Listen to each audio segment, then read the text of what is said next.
Hello and welcome back to the sideboard here at the SCG Invitational in Los Angeles, California. I am Ruben Bressler and I am joined by Star City Games Open Series stalwart, judge extraordinaire Jeph Foster, also draft open winner, right? Yeah, I think I won one at the last Invitational. That's right, and but you're hoping to not play in the draft opens here. Yeah, I actually need to top 4 this in order to get level 3. If I come in top 8, I will have 59 open points for the year. So that's not 60. Well, it is not 60. In order to get you there, you need to have a legacy deck, and you've brought an interesting legacy deck to the table. You've brought No Bug. Yes. Now, No Rug, which is Natural Order Rug, was a very popular deck while Mental Misstep was legal. Right. Natural Order sort of fell away, and you're trying to bring it back.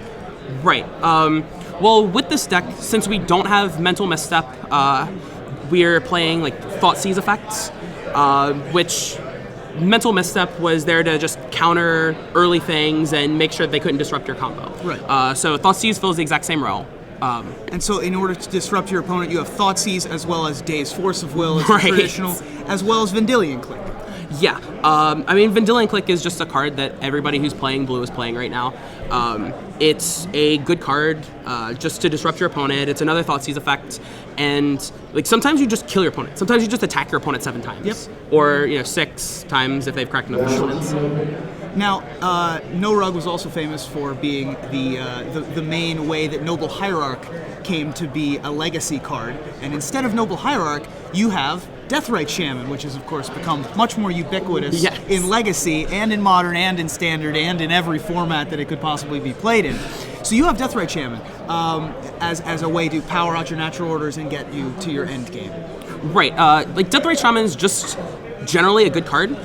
We have 8 fetch lands in the deck, so it's almost always going to tap for mana. Like you're going to get wastelanded, stuff like that, and your opponent's playing wastelands and their fetch lands as well. It not only functions as a Noble Hierarch, but it also functions as Grim Lavamancer. Yeah. And there are times where the gaining 2 life isn't irrelevant either. It makes their Tarmogoyf smaller. Like sometimes you attack your Tarmogoyf into their Tarmogoyf, and then you shrink it down so both of them die if you need to trade or blocking or whatever. Sometimes against like the burn matchups, it's really good. Against the reanimation decks, it's really good. Against not No Rug, but Rug Delver, it's just insane. Yeah. Like their Nimble Mongooses will never be higher than a 1/1.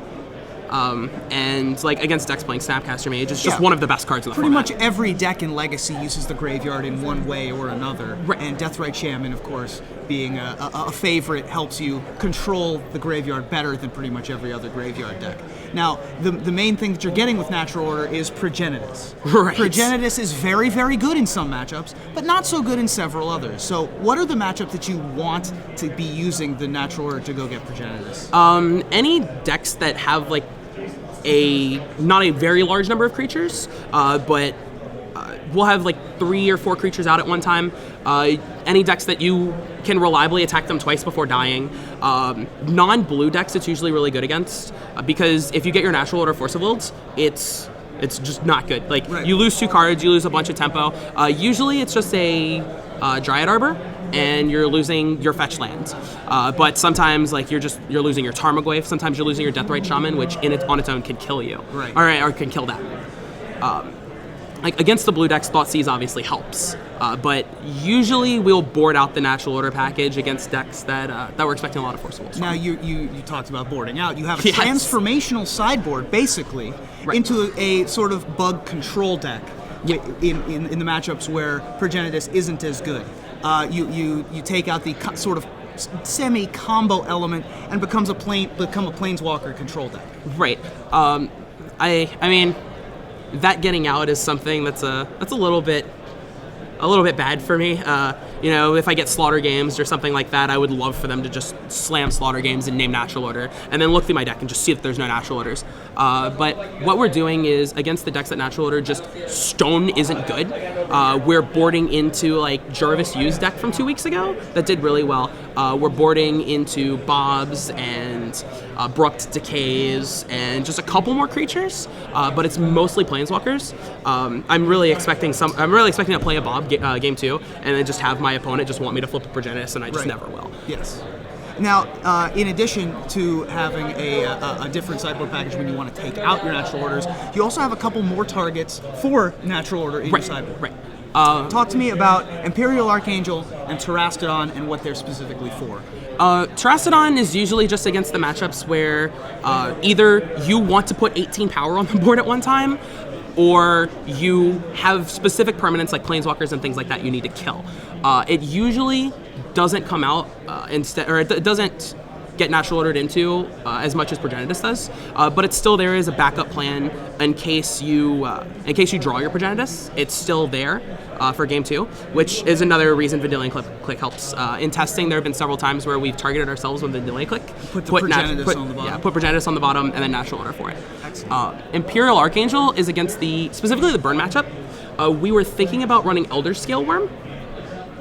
Elder Scale Worm is really good because it puts you at 7 life and your opponent just can't ever burn you out. But there are times like against goblins where we found ourselves needing to crack fetch lands or needing to force goal or anything like that. And if you get below 7 life, the clause that puts you back to 7 life doesn't apply anymore.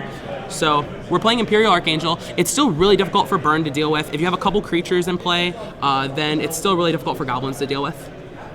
Excellent, yeah. So natural order fell away. Yes. Trying to bring it back. Yeah. How are you doing in standard so far? I'm 1-1. I'm playing red, white, blue, closer to Jerry's lists. I beat the mirror. He was running Desperate Raving, stuff like that, and I just Curse of Echoes him game 2. And I just lost to zombies. I made a miscalculation with a pike. So well, hopefully this legacy deck will bring you back into winning form. Right, Jeph, right. Thank you so much for joining me in the sideboard. Thank you.